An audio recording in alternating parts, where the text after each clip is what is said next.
Please subscribe to the channel to watch the latest videos. How Hamas broke through Israel's border defenses during October 7 attack. Kisafim, Israel. When Hamas militants arrived in the tiny kibbutz of Kisafim, less than a mile from the border with the Gaza Strip, they attacked a carefully picked first target, the white and red metal communication towers on its outskirts. They made a beeline for the small fenced compound that housed the critical equipment, shooting at it and using a ladder to scale a barbed wire fence to get inside. Videos obtained by the Washington. They knew exactly what they were doing, said Shai Asher, 50, a member of the armed kibbutz security squad that battled Hamas gunmen that day, struggling to communicate with each other and unable to call for backup. The phone network doesn't work, WhatsApp doesn't work, everything is broken down, our radio doesn't work, all the channels of command are missing, he recalled. They had a flawless battle plan that they executed flawlessly. For hours, volunteers such as Asher were left to fend for themselves, outnumbered and outgunned. The soldiers that were supposed to protect them were blind to the unfolding disaster, or had been killed or kidnapped. In a simultaneous wave of attacks on at least 7 military posts across the border, Hamas sought to systematically disable key detection, communications and warning systems, using snipers and commercial drones armed with explosives. The strategy allowed its gunmen to advance deep into Israeli territory with little resistance and scrambled the subsequent military response. The Washington Post spoke to more than a dozen current and former Israeli intelligence and security officials and studied footage from Hamas body cameras to build a picture of how militants were able to overwhelm Israeli military installations and rampage through more than 20 residential communities. There weren't enough soldiers, there weren't enough capabilities, said Eyal Halada, the head of the country's National Security Council, from 2021 to 2023. The first line of defense became the last line of defense, and this should never happen. Israel knows that. The attack, in which more than 1,400 people were killed and 229 others taken hostage, exposed the vulnerabilities of Israel's border security system, long believed to be one of the most advanced and indomitable in the world. At least 309 Israeli soldiers are among the dead. Israeli Prime Minister Benjamin Netanyahu had boasted for years of multi-million-dollar investments in an expansive smart wall, running the length of the enclave above ground and extending deep into the ground. Claiming in recent years that Hamas had been successfully contained in Gaza, Netanyahu oversaw the gradual withdrawal of troops from the south. Forces left behind at the military and intelligence bases were trained to rely on sophisticated cameras and sensors to monitor for border infiltrations, and to alert forces on the ground in case of unusual events. But in the early hours of October 7, at least 1,500 Hamas and Islamic Jihad militants broke through some 30 points along the border barrier. They overran some bases so rapidly that soldiers were killed in their bunks, and the militants took out communication networks so efficiently that the area became a blind spot for the military. They coordinated it, in sync, to get the maximum impact, Halada said. The fact we failed doesn't mean the IDF isn't prepared to respond, he added. The assault came on a Saturday morning, on the Jewish holiday of Simchat Torah, the end of a 2-week string of holidays, ravaging a sleeping nation that had been assured repeatedly by its top security officials that Hamas posed no immediate threat. Despite a series of actions that we carried out, unfortunately on Saturday we were unable to generate a sufficient warning that would have thwarted the attack, said Ronan Bar, the head of the Shin Bet Internal Security Service, in a letter to his employees and their families. Asked for comment by the Post, the Israeli military replied, "Currently the IDF is focused on the ongoing war, we will get to questions of your kind later on." The Prime Minister's office did not respond to a request for comment. The coordinated attack began with rocket fire from Gaza, a regular occurrence that caused no particular alarm among soldiers and civilians. As the air raid sirens sounded just before 6:30 a.m., Israeli officers stayed below their lookouts. Then came the familiar booms from the Iron Dome anti-missile defense system, drowning out the gunfire from snipers who shot at a string of cameras dotting the border, and the explosions from more than 100 remotely operated drones that took out watchtowers, according to security experts who analyzed the footage, most of it posted in real time by the militants. The towers were outfitted with machine guns and cameras, both connected to the border's thermal imaging sensors and to optical and radar detection systems. They relied partly on automation, partly on remote control. Once the systems were disabled, fighters from the Nukba, Hamas's Special Operations Unit, were able to breach the border with relative ease, videos show, using bulldozers, trucks and motorcycles. From there, it was less than a mile's drive to the first military installations, which were mostly unguarded outside. Frontline observation troops were caught off guard when the militants stormed their bases, navigating confidently through facilities and barracks, security officials familiar with the situation told the Post. Soldiers managed to kill some Hamas gunmen with remotely controlled guns, but, within minutes, hundreds more had taken their place. They killed soldiers in their safe rooms and took others hostage while ransacking weapons caches, loading up trucks and motorbikes already laden with AK-47s, grenades, and other weaponry. Only at 8:06 a.m., an hour and a half after the start of the assault, did the Israel Defense Forces report a combined attack. At 8:25, with a large number of Israelis already dead, it declared a state of alert for war. Placing key command centers so close to the border was a key mistake, said a former senior Israeli intelligence officer, who spoke to the Post on the condition of anonymity because of the sensitivity of the subject. That's what happens when you suffer a catastrophic systemic failure, he said, and military headquarters and other installations are so close to the border. That's what happens when you forget that all defense lines can eventually be breached and have been historically. That's what happens when you underestimate your enemy. The Israeli military's Regional Command and Control Center, near Kibbutz Re'im, suffered a complete destruction of communications systems, their antennas, even the systems that activated the sensors on the fence itself, said Lieutenant Colonel Alon Aviator, a member of the reserves and an expert in Palestinian militancy as well as being a former officer in 8200, Israel's elite intelligence unit.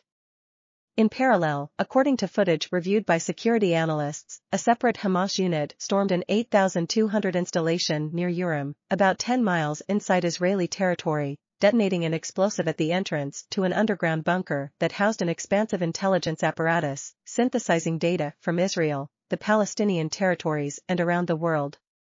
It is the largest and most significant intelligence base in Israel, one of the country's greatest assets, said Aviator. It was a top priority for them. Hamas fighters battled with Israeli forces outside the bunker, Aviator said. It is still unclear whether any of the militants survived the battle or managed to take espionage documents or equipment back to Gaza, which he said could be extremely valuable to Hamas leadership and to Iran. 45 miles to the north, in Zikim, troops at a training base for the Israeli military's search and rescue brigade were among the few units not affected by the disabling of communication systems. They belonged to a separate command center that was spared the blackout that affected most of the other installations. When a rocket struck the base, the duty officer was able to report the attack to Colonel Elad Edrei, the brigade's commander, who sped to the scene. We managed to speak to each other by radio, by phone. It was clear, it was okay, he told the Post. The bombs didn't influence my unit. They obviously influenced the units that were there to defend the fence. Edrei lost 7 soldiers but managed to repel the attack and maintain control of the base. The breadth and speed of the assault points to deep planning by Hamas. Asher, the security guard in Kisafim, estimates that the militants were at his kibbutz just a few minutes after 6:30 a.m., shortly after the first rocket barrage. At 6:45 a.m., he got a voice note in the kibbutz's security group on WhatsApp. This is real action, a real situation, a member of the team said, as gunfire sounded and sirens wailed in the background. Do you have any connection with the IDF? Asher asked, as squad members tried in vain to call in military reinforcements. The internet would cut out soon after. Asher didn't know until 10 p.m. that his wife and 2 children, barricaded in their safe room at home, had survived. It was a nightmare, he said. After entering the kibbutz, the militants went straight to the house of the community's head of security, who was forced to retreat to a safe room with his family. He could not join the fight, but he survived. It was a pattern repeated in other communities, Asher said, citing conversations with residents. Their success wasn't tech, it was preparation, said Miri Eisen, a former senior intelligence officer in the IDF. They used military tactics to carry out a terror attack. As the hours wore on and the death toll climbed, the rare messages that did make it back to Israel's main military headquarters in Tel Aviv were interpreted with a lot of question marks, said Michael Milstein, a former senior advisor to Kogat, the Israeli military agency in charge of the Palestinian territories. After so many years of discounting Hamas, he said, military leaders struggled to grapple with the scale of the unfolding calamity. Initially, the IDF sent in special operations units, trained to respond to infiltrations from Gaza. But none of their war games resembled what confronted them on October 7. Hamas knew exactly where they were going, what they were doing, even though it was their first time there, said Milstein, who said that Shin Bet has been trying to crack down on espionage networks from Gaza over the past 2 years. Israeli forces that were able to fight their way into communities under attack struggled to manage the situation, lacking higher altitude assessments of a vast and chaotic battlefield. Without an overall picture, we had to make a lot of quick decisions, said Major Palmach, one of the Israeli reservists who, without waiting to be called up, put on their uniforms and jumped in their cars that Saturday, speeding south to fight alongside the Special Operations Forces. He shared his story on the condition that he be identified only by his last name because of IDF ground rules. Palmach battled Hamas gunmen at the entrance to Alumim, preventing them from entering. He then joined an improvised convoy to Be'eri, one of the hardest-hit kibbutzim. Guided by word of mouth and frantic WhatsApp messages, Palmach rescued people from their safe rooms, many as their houses were burning. Militants lit tires on fire and wheeled them into homes to smoke out families that were in hiding, according to other officers who arrived at the scene that day. Israel's southern border region is a military zone now. Its tight-knit towns are charred and abandoned. Bodies are still being found. Many survivors feel betrayed by a government that promised them safety even as it withdrew protection. In December 2021, Netanyahu tweeted that the installation of an underground barrier that stops Hamas's tunnel weapons amounted to a historic day. He had completed the project, he said, despite great opposition from other politicians and the defense establishment. Amir Taiban, a journalist from the Israeli newspaper Haaretz, moved to Nahal Oz in 2014. At least 14 of his neighbors were killed there October 7. When he began living there, combat units were stationed in every community. In recent years, they were redeployed to the West Bank to protect Jewish settlements and to counter new Palestinian militant groups. After that fancy underground obstacle that Netanyahu was so proud of, it was decided that the forces weren't needed anymore, Taiban said in a recent Haaretz podcast. If in every community on that dark Saturday there were forces of 20 people, everything would have looked differently. Some Israeli soldiers stationed along the border now say they feared a Hamas incursion was imminent and tried to sound the alarm. It was clear that something would happen. It was only a matter of time, Maya Daziatnik, an observation officer in the Nahal Oz base, said in an interview with the Kan public broadcaster on Wednesday. She said that she and dozens of fellow soldiers had repeatedly reported suspicious activity, people approaching the fence with maps, appearing to study it for its weak spots, getting closer every week. There also were tractors and large groups of armed men, carrying out exercises that looked like military drills. Roni Eshel, who served alongside Daziatnik, is believed to be among the hostages held in Gaza. She reported all kinds of breakdowns along the border, Eyal, her father, told the Post.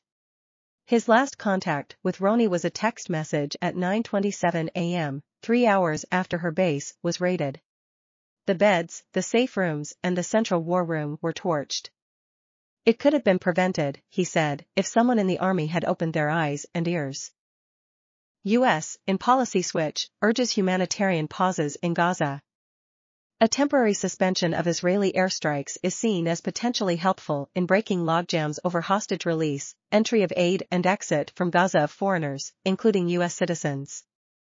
After weeks of declining to back growing international calls for humanitarian pauses in Israeli airstrikes to allow a steady flow of aid to enter Gaza, permit American and foreign citizens to exit into Egypt and facilitate the release of hostages, the Biden administration is now fully in favor of them and is pressing Israel to agree. The abrupt policy shift comes as the humanitarian situation inside the enclave has become more dire and much of the world has declined to follow the U.S. lead in withholding public criticism of how Israel is conducting its war against Hamas. David Satterfield, President Biden's special envoy to the humanitarian situation in Gaza, has been in Israel this week seeking progress on both aid and egress to Egypt. But according to U.S., United Nations, Egyptian and Israeli officials, many of whom spoke only on the condition of anonymity amid a welter of finger-pointing among those involved, no substantive progress has been made. The administration's public promotion this week of humanitarian pauses came after what one U.S. official said was a lot of the groundwork in private communications. But it still left the United States behind the curve of international opinion, as the UN General Assembly Friday overwhelmingly approved an Arab-sponsored resolution calling for a complete ceasefire. Only 14 of the 193 UN member nations voted against the measure, including the United States, Israel, and several Pacific Island and Eastern European states. Most close U.S. allies were in favor or abstained from the vote. The resolution called on all parties to comply with international law in the conflict and specifically demanded rescission by Israel, the occupying power, of evacuation orders in Gaza. It did not mention Hamas by name or refer directly to its October 7 attack on Israel. Last week, the United States vetoed a UN Security Council resolution calling for humanitarian pauses, saying that the measure did not affirm Israel's right to defend itself. Over the weekend, Secretary of State Antony Blinken offered to consider such pauses to protect civilians. On Tuesday, as the Gaza death toll rose, the United States introduced its own resolution calling directly for humanitarian pauses. We absolutely believe that if a pause can be effected to allow for the release of hostages, that is something we absolutely support. We believe Israel would support it, National Security Council spokesman John Kirby said Friday. The administration would also support humanitarian pauses for stuff getting in as well as for getting people out of Gaza. But, he said, he had no news to report. Negotiations are ongoing over what Israel would get in exchange for a pause. Hamas has said it was willing to release all non-Israeli hostages in exchange for a limited ceasefire, including citizens of 41 nations among about 200 captives, although both the United States and Israel are dubious. It also said it would consider freeing Israeli civilian hostages if its other demands are met, including the freeing of thousands of Palestinian prisoners in Israel. 4 people, including 2 U.S. and 2 Israeli civilians, have been released so far following negotiations, brokered primarily by Qatar. Despite persistent reports that a larger hostage release was imminent, involving dozens of people, there was no sign Friday of any breakthroughs. At the same time, no one, including at least 400 American citizens and their families, has been able to exit Gaza since the border closed shortly after the war started. Egypt says that its side of the crossing is open, but that Palestinians can't cross safely because Israel refuses to stop its airstrikes. Egypt also fears a rush of non-foreign Gazan refugees into its territory. A senior Egyptian official said Tuesday that Egypt was ready to receive the foreign passport holders from Gaza, but the Israelis are threatening the Palestinian side and Palestinians who work there don't feel safe because of ongoing Israeli strikes. We are saying that the Israeli side should do the responsible thing for the foreign nationals in Gaza and allow them to leave, meaning do not attack authorities or areas they need to be in to be able to go out, Dia Rashwan, chairman of the State Information Service said. He indicated that Israel does not distinguish between militants and civil servants in the Hamas-controlled government who regularly man the border and have not been showing up at work for fear of Israeli attacks. Israel and the United States have blamed Hamas, which controls the Gaza government, for blocking the gates on the Gaza side. Echoing weekend comments by Blinken, Kirby said the main holdup here is Hamas. Of the many civilians the Washington Post has contacted inside Gaza waiting to leave, none has said that Hamas or anyone else has physically prevented them from crossing. But the border gate is not operational. Zakaria Al-Arashi, 62, who runs a welding business in Livonia, Michigan, traveled to Gaza with his wife, Layla, 58, to visit family. Among the many trapped by the war, they're staying at the home of a stranger who offered to take them in after the couple tried, and failed, to exit via Rafah. A diabetic with high blood pressure who estimated he has about 3 days of medication left, Al-Arashi said he can't sleep at night because of the sound of the bombings. The situation is so bad, he said, we're scared all the time. The State Department has repeatedly sent messages to Americans telling them the crossing might open, but he and his family have rushed to the border with Egypt only to find the gates closed, Al-Arashi said. Aboud Okal and his family, who live in Michigan, said he and his wife and one-year-old son are staying about a 10-minute drive from the crossing, sleeping on the floor of a friend's home with dozens of others, including about 10 Americans. The airstrikes are intensifying, he said Friday, including one close enough to shatter the windows. On Thursday, another struck a building about 800 feet away.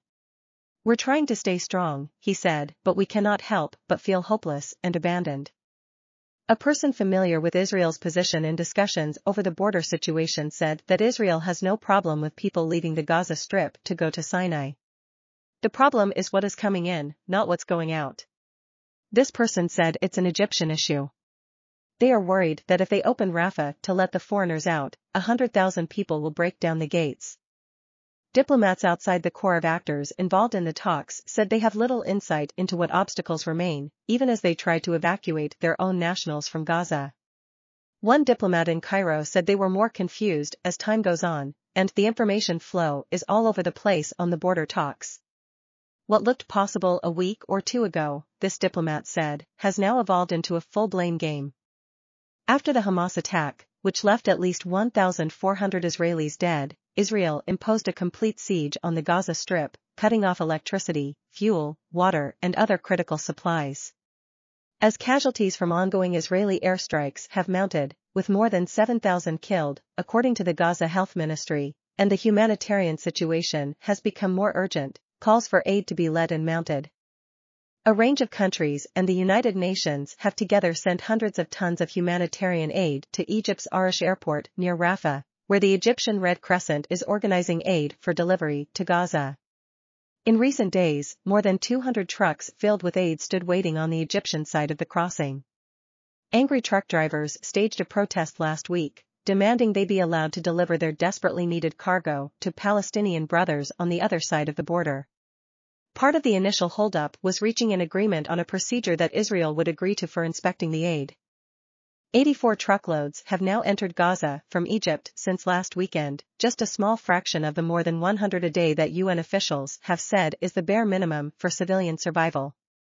US, UN and Egyptian officials have said a main impediment to a more substantial flow is the length of time it has taken for Israel's inspections of every truck out of the separate Nitzana crossing between Egypt and Israel in the Sinai, 30 miles south of Rafah.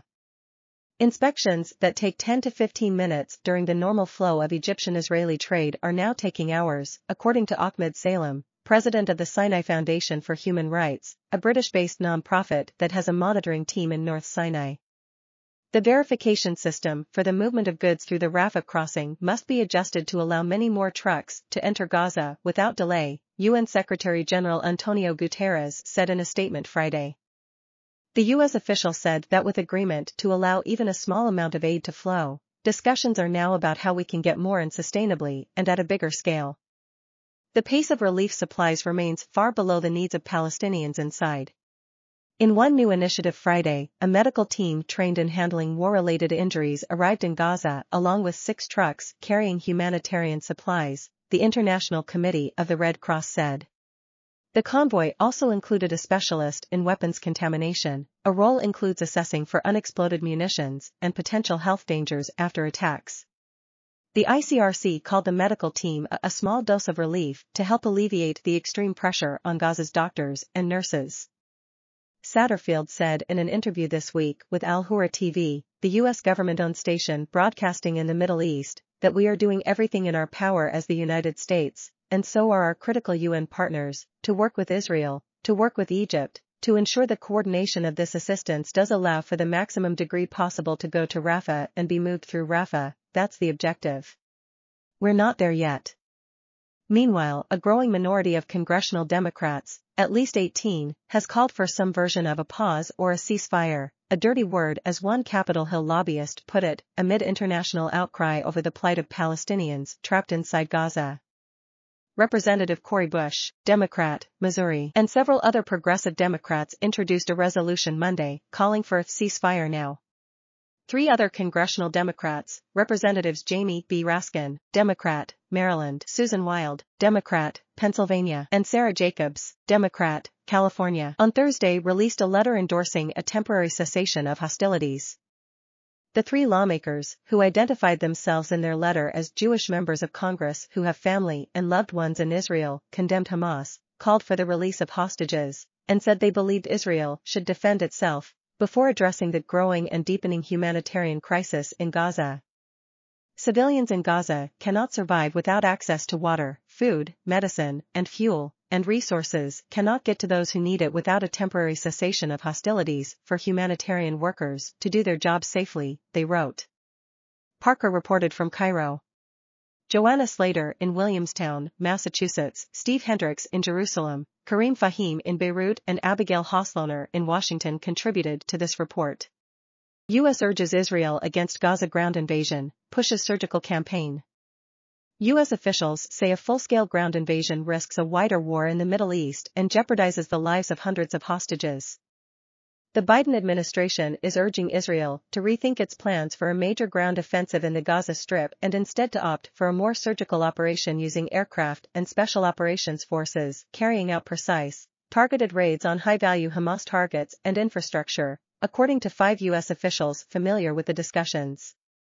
Administration officials have become highly concerned about the potential repercussions of a full ground assault, the officials said, speaking on the condition of anonymity to discuss sensitive diplomatic matters, and they increasingly doubt that it would achieve Israel's stated goal of eliminating Hamas.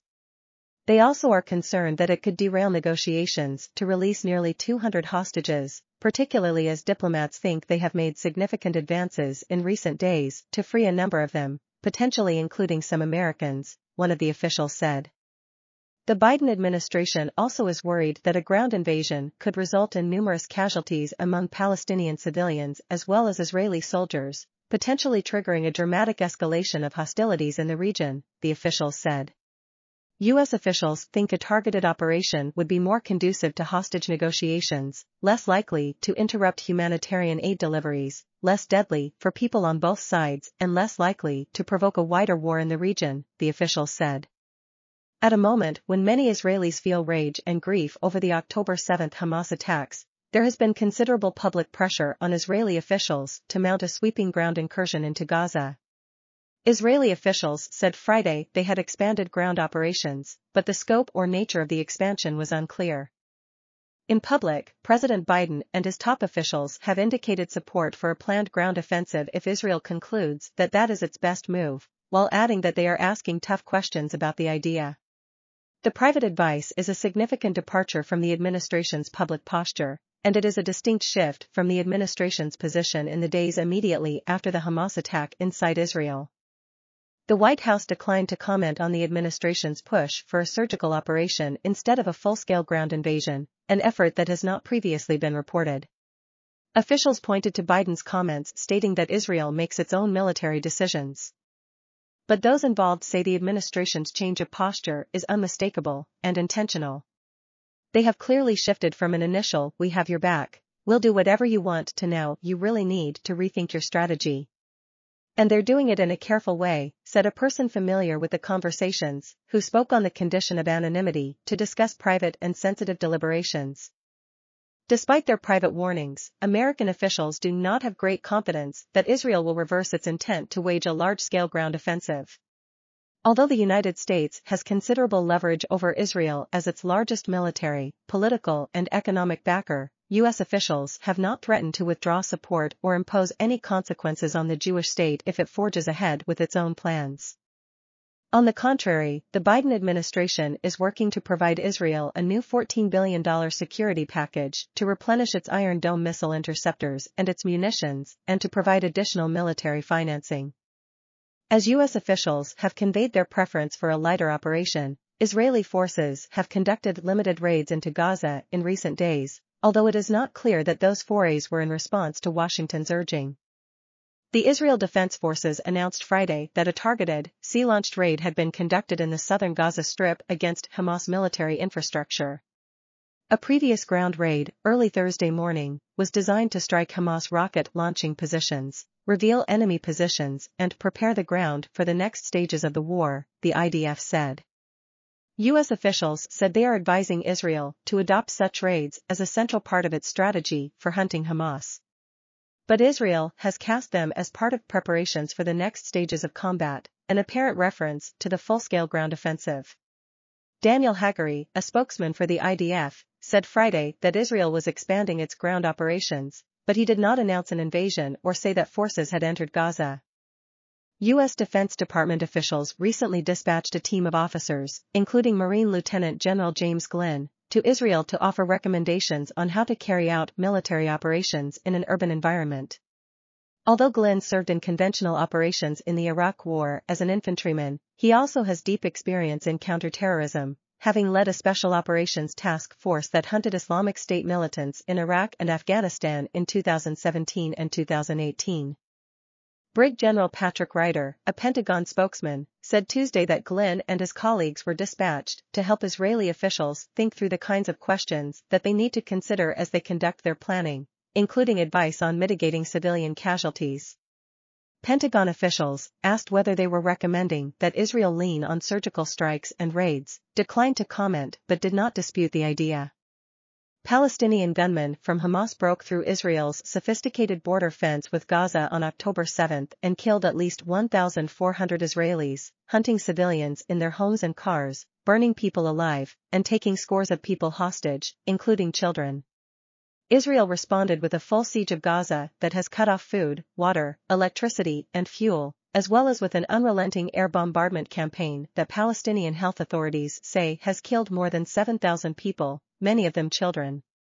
On Friday, officials in Gaza reported that internet connectivity had plummeted.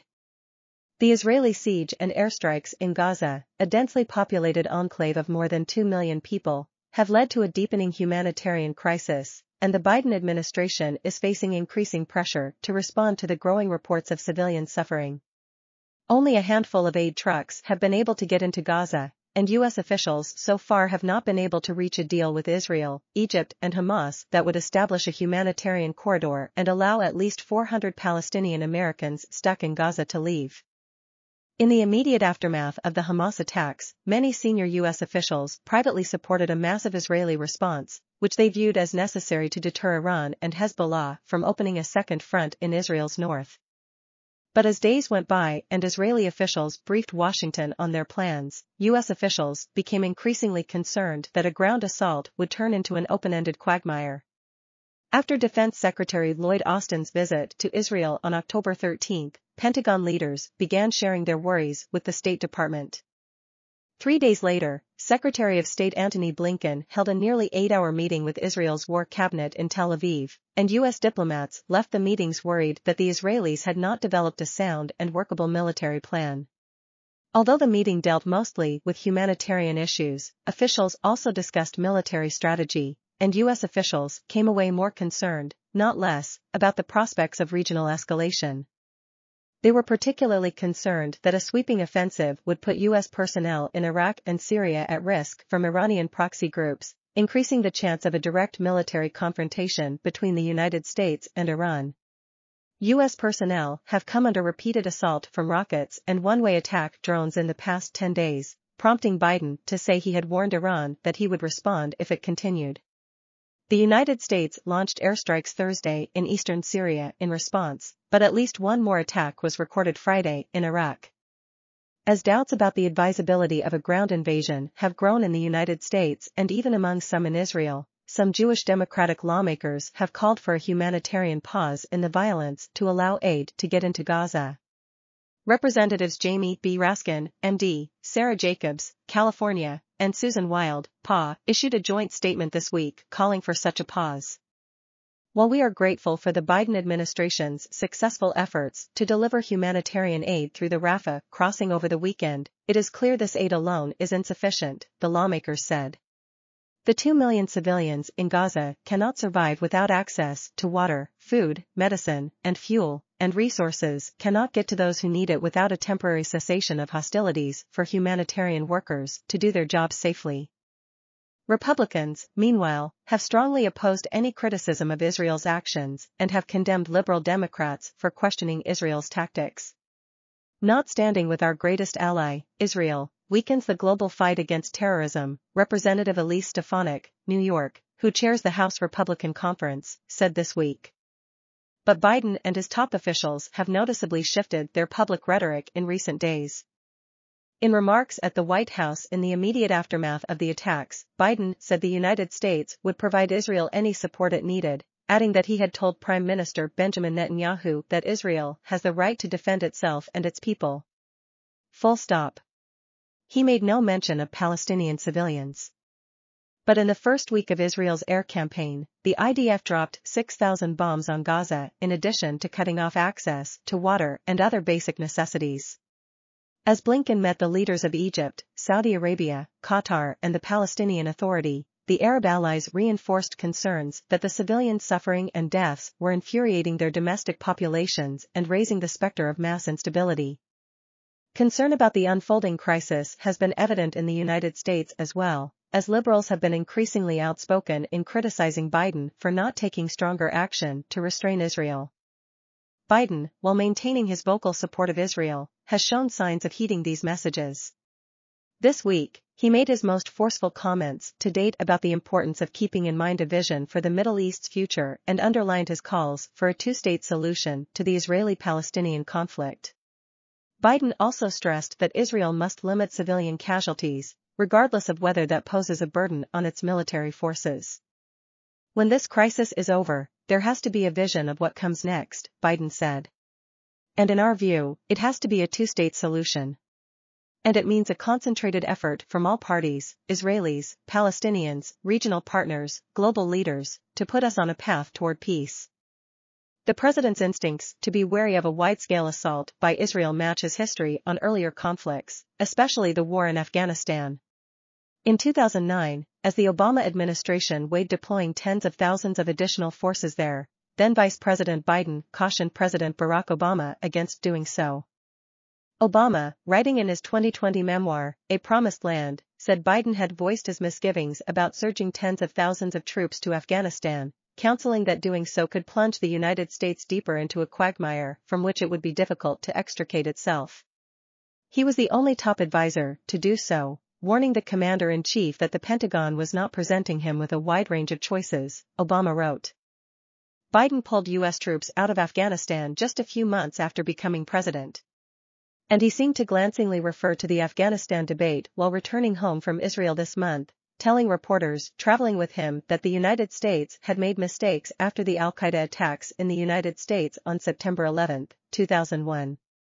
He added, I cautioned the government of Israel not to be blinded by rage. Michael Birnbaum contributed to this report. White House scrambles to repair relations with Arab, Muslim Americans. Biden's comment that he has no confidence in civilian death toll provided by Palestinians incensed some community leaders. One ripple effect of the Israel-Gaza war is the warp-speed unraveling of relations between President Biden and some of his most loyal voters, Muslims and Arab Americans.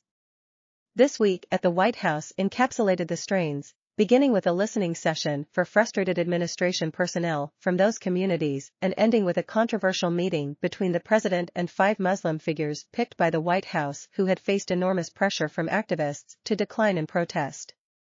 The open disdain toward Biden from many in a reliably Democratic bloc is among the many signs the conflict is quickly remaking U.S. domestic politics, with public fury over a Hamas attack that killed 1,400 Israelis colliding with the horror of entire families in the Gaza Strip being wiped out in Israel's retaliatory strikes. The events of the week were described in detail in interviews with several Arab American and Muslim advocates inside and outside the administration, nearly all of them speaking on the condition of anonymity to candidly describe their dealings with the White House. One organizer said community concerns could be boiled down to a critical question: are we dealing with warmongers or are we dealing with peacemakers? Who are we dealing with? For many Muslims and Arab Americans, the answer came Wednesday when Biden cast doubt on the number of Palestinian casualties because the figures come from health officials who report to Hamas, which controls the territory. Historically, such figures have been accurate, according to Middle East researchers. On Thursday, Hamas released names, national ID numbers, and other information for the 6,747 people included in the Gaza Health Ministry's tally. The group said 281 bodies had not yet been identified, bringing the total to 7,028. Biden's remarks, which the administration later reiterated in formal statements, were interpreted by many as calling Palestinians liars, or as equating Gaza's beleaguered medical professionals with Hamas. A senior Arab American White House staffer who was directly involved in engagement with the concerned communities said high-level staffers are holding several meetings with Arab, Muslim and Palestinian Americans to discuss the White House response. The staffer described Biden and other top officials' approach as one of humility and humanity and characterized the conflict as dynamic and complex. The staffer declined to comment about what has been said in the meetings. When asked whether anything would change in Biden's tone or policy as a result of the meeting, the person pointed to the October 20 news conference in which Biden reiterated U.S. support for Palestinian self-determination. "We mourn every innocent life lost. We can't ignore the humanity of innocent Palestinians who only want to live in peace and have an opportunity," Biden said then.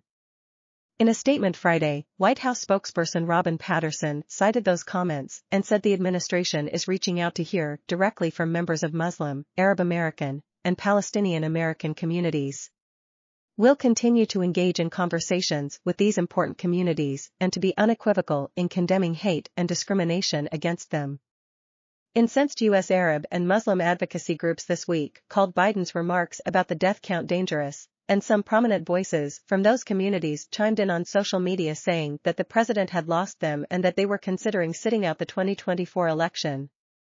When word got out that the president wanted to meet with community leaders, ones approved by senior staffers, national activists immediately began working the phones to pressure invitees to decline or to accept only on condition that Biden answer for his remarks about Palestinian deaths. "Why are you sitting down with him without any agreement that he's going to retract that statement and apologize?" said one community organizer involved in talks. "What seat at the table are you negotiating, the toilet seat?" The meeting ultimately took place Thursday, capping a week of fraught discussions that left Biden's relations with many Arab Americans and Muslims deeply wounded. Rifts among the national advocacy groups emerged as they struggled to build a unified response to the conflict. Above all, Arab Americans and Muslims interviewed by the Washington Post expressed a sense of isolation, of feeling adrift in a party they had viewed as a haven from the open hostility toward them expressed by Republicans and their de facto leader, Donald Trump. "You can't reduce this to a political calculation that, by 2024, these communities won't remember this, and I am talking about communities, plural, Arab American, Palestinian American, young voters, I'm talking about people who spent their lives working on peace in the region," said Maya Berry, a longtime civil rights activist and executive director of the Arab American Institute. "These are all voters who won't forget." Damage control. The administration's week of damage control meetings with U.S. Arabs and Muslims began Monday at the State Department, where a small group of community representatives sat down with Secretary of State Antony Blinken. The conversation was intense but remained cordial, one participant said. The visitors had strategized beforehand to keep the conversation focused on legal questions related to U.S. support for what the United Nations and other rights monitors have called Israel's collective punishment of Gaza's 2 million residents, about half of them children. "Are we following the international rules or not? Are we wavering away from that? What policies are decisions being based off of?" the participants said, summarizing the questions. The response, the person said, was that those were important questions but that everything's been happening so fast they've been focused on trying to keep it from spreading and turning into even more of a deadly conflict. There were no breakthroughs, the participants said, but the meeting had helped those there understand that the administration's reluctance to talk about a ceasefire came from an insistence that the situation not go back to the status quo of Hamas rule in Gaza. The Arab Americans and Muslims at the meeting agreed on that point. "None of us want to return to the status quo, except bad actors who are profiting off of it," the participant said. "And we said Hamas is not the only bad actor profiting off this, and we left it at that." Talks were more emotional later that evening at a separate temperature-taking meeting in which senior White House officials tried to reassure Muslim and Arab American political appointees from across government. The event was billed as a listening session with senior administration officials, and those who showed up didn't hold back, according to 3 people with direct knowledge of the meeting. Dozens of people were in attendance, one participant estimated around 70, from across the government, including intelligence agencies, the State Department, the Department of Homeland Security and the Department of Health and Human Services. Participants, some in tears, spoke about their endangered family members in the Middle East, of feeling isolated and under suspicion in their government jobs, and of feeling complicit in the administration's support for Israel's siege. They feel like they're being censored and they feel like they're being met with suspicion, they're not trusted in their jobs, said one person with direct knowledge of the meeting. At one point, the officials asked how many people in the room knew someone from Gaza.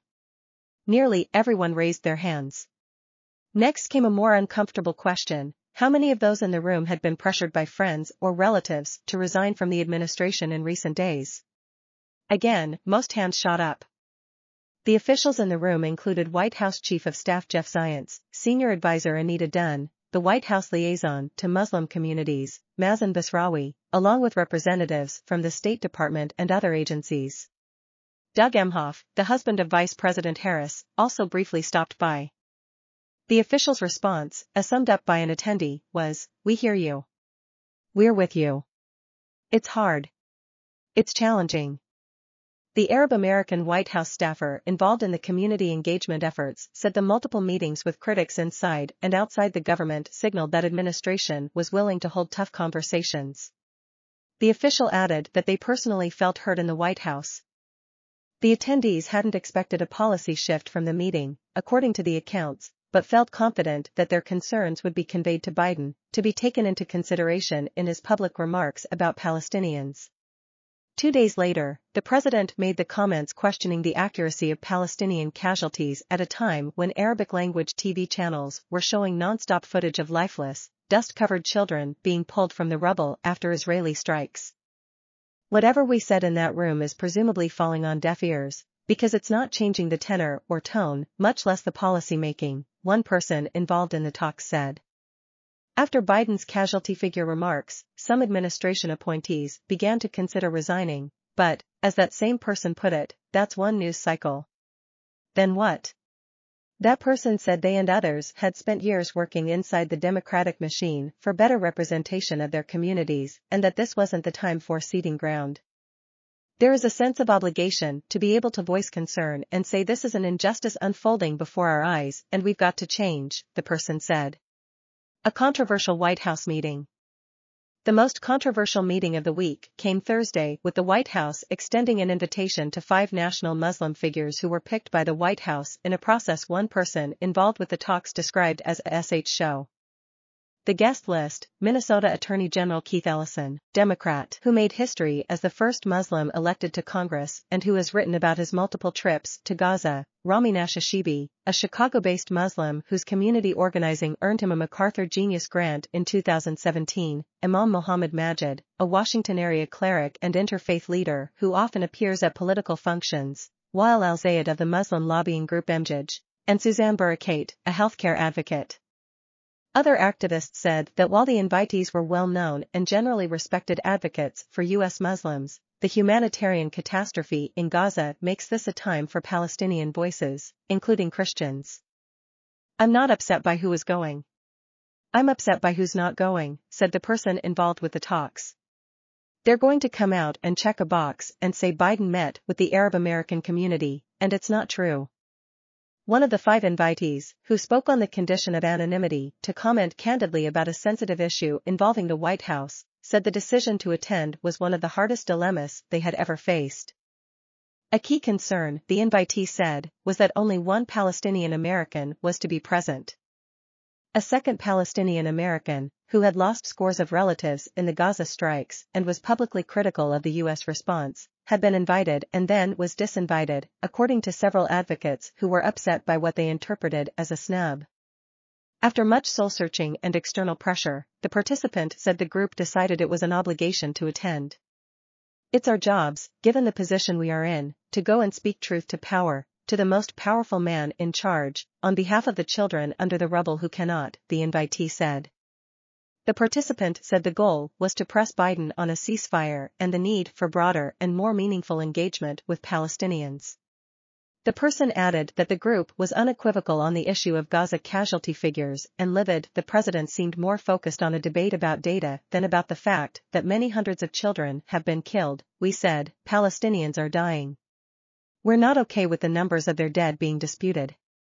Versions of these discussions are going on throughout the country among Muslim and Arab Americans who say they feel betrayed by and furious with the White House, feeling that Palestinian lives are being disregarded and international law and norms trampled. It's really crazy to me that the Democratic Party destroyed 20 years' worth of goodwill with Muslims and Arabs in just 2 weeks, losing an entire generation that was raised in the Progressive Coalition, possibly forever. Iman Abdul-Hadi, a University of Chicago professor of comparative human development who studies Palestinian Americans, wrote Thursday on X, formerly Twitter. In an interview, Abdul-Hadi said community members weren't surprised Biden was supportive of Israel. But the degree, the blank check, is scary, she said, especially given the mounting civilian casualty toll. Young people already are talking about sitting out the election in protest, she said. At a recent campus event that drew hundreds of students, Abdul-Hadi said, she told the audience, I think Biden has lost the Muslim vote. The entire room erupted into clapping, she recalled. This generation was raised in a time when Muslims and Arabs were constantly in contact with Democrats, felt and were part of the Progressive Coalition. Now that is completely disillusioned. Gallup polling showed that in early 2022, for the first time in more than 20 years, more Democrats said their sympathies lie with the Palestinians than with the Israelis, 49% to 38%. Biden has made multiple comments about the need for all sides to protect civilians. At a news conference Wednesday, he said that the flow of humanitarian aid into Gaza needed to increase and that Israel needed to do everything in its power to protect innocent civilians. But some Muslim and Arab American leaders say words are no longer enough. There's that Arab saying, don't look at what the mouth is saying, look at what the hands are doing, one person involved with the White House meeting said. Look what the hands are doing. They are stoking the flames. Hamas tunnels under Gaza stretch miles, holding hostages and weapons. An earlier version of this article misstated how weapons are moved around the tunnels. They are moved in carts on tracks, not on trucks. The article has been corrected. Far below densely populated neighborhoods of the Gaza Strip, Hamas militants have long used an intricate network of tunnels as a base for military operations, weapons storage and even as living quarters. While the tunnels have in previous flare-ups of violence served to move people and supplies, and as bunkers or redoubts, they pose a distinct challenge to any large-scale Israeli ground operation to strike at Hamas. The group is using the tunnels to hide hostages. One hostage released Monday night described a spiderweb of tunnels she was taken into after being abducted from a kibbutz in southern Israel.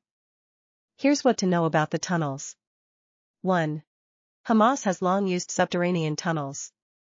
Tunnels have been used in Gaza as far back as the late 1990s, and in the early 2000s were a channel for smuggling goods and weapons between Gaza and Egypt, under a border far more porous than in recent times. Following the withdrawal of Israeli forces from the Gaza Strip in 2005 and Hamas's accession to power the following year, the nature of the tunnels began to change, said Daphne Richmond Barak, an assistant professor at Reichman University in Israel and the author of Underground Warfare. So, too, did Israel's view of the threat they posed.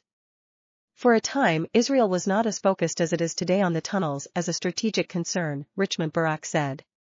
But the 2006 kidnapping of Israeli soldier Gilad Shalit by Hamas, during which the tunnels were used to transport Shalit into Gaza, marked a shift in how Israel and its citizens viewed the threat. A decade ago, Israeli authorities discovered a tunnel from Gaza into Israel 1.5 miles long and 66 feet underground. They estimated that it had cost some $10 million and required 800 tons of concrete. But Hamas directed most of its tunnel-building effort on the land beneath Gaza, rather than the border, as detection technology improved. Over the years, Hamas has built an underground city beneath Gaza, Richmond Barak said, a project complicated by stringent Israeli restrictions on construction materials bound for Gaza. Israel, meanwhile, has worked to dismantle the network, particularly the tunnels that cross the border into its territory, in part by use of sensors meant to detect tunneling. Though no exact figures regarding the tunnel scale exist, experts say Hamas could control about 300 miles of tunnel. 2. The tunnels are deep and damp. Though the tunnels can vary in size and shape, most are quite narrow, about 6.5 feet tall and 3 feet wide, experts say. The narrow passageways open up to larger rooms, which are used to store weaponry and house Hamas leaders. Motorcycles have been seen driving through, and carts on tracks have been used to move around weaponry, Richmond Barak said. The loose ground in Gaza, compared with hard rock along Israel's border with Lebanon, is easy to dig through, allowing Hamas to expand the network quickly, said John Spencer, chair of urban warfare studies at the Modern War Institute at the U.S. Military Academy. He added that Hamas is known to use prefabricated concrete, further speeding up construction. Some sections are reinforced by cement or wood, while others are not reinforced, Richmond Barak said. Most of the tunnels are about 150 feet deep, Richmond Barak said, about the length of a 14-story building. But the network is winding, uneven and in some parts fashioned in a zigzag pattern to evade Israeli detection. The tunnels are dark, most of the network, save for the entrances, is out of the reach of sunlight, and dank. Yocheved Lifshitz, the 85-year-old Israeli woman who was released by Hamas on Monday, recalled walking for 2 to 3 hours in a damp passageway. And despite their depth and rudimentary nature, parts of the tunnels are supplied with electricity and even bathrooms of some sort, Richmond Barak said. Hamas has had to dig deeper in recent years to evade detection and Israeli strikes, analysts say. 3. Hostages are being held in the tunnels. The release of Lifshitz and another hostage this week confirmed suspicions that Hamas was holding some of the hostages in the tunnels. It's unclear how many of the approximately 200 hostages may be in subterranean captivity, Lifshitz said she was in a group of about 25 hostages.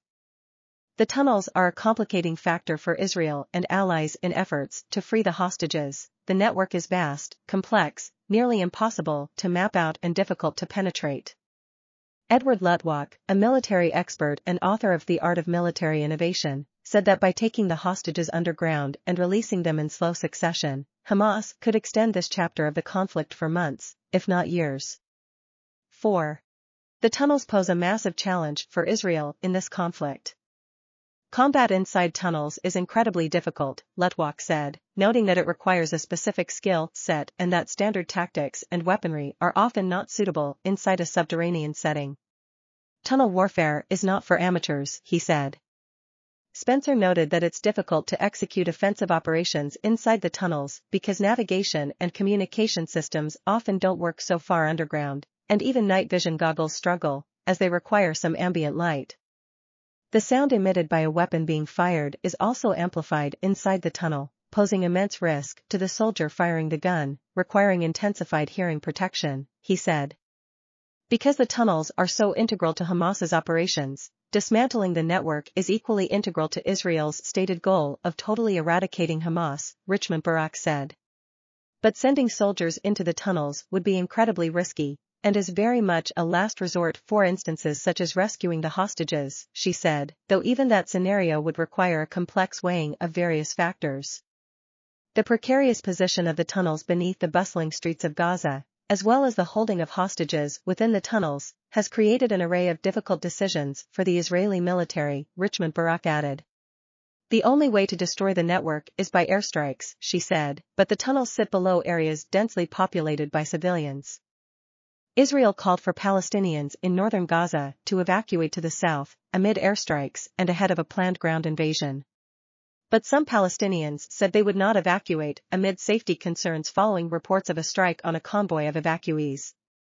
The UN Agency for Palestinian Refugees said that many Palestinians, particularly pregnant women, children, the elderly and the disabled, would not be able to evacuate. Human Rights Watch said the Israeli order was not an effective warning, citing poor road conditions and dwindling fuel supplies.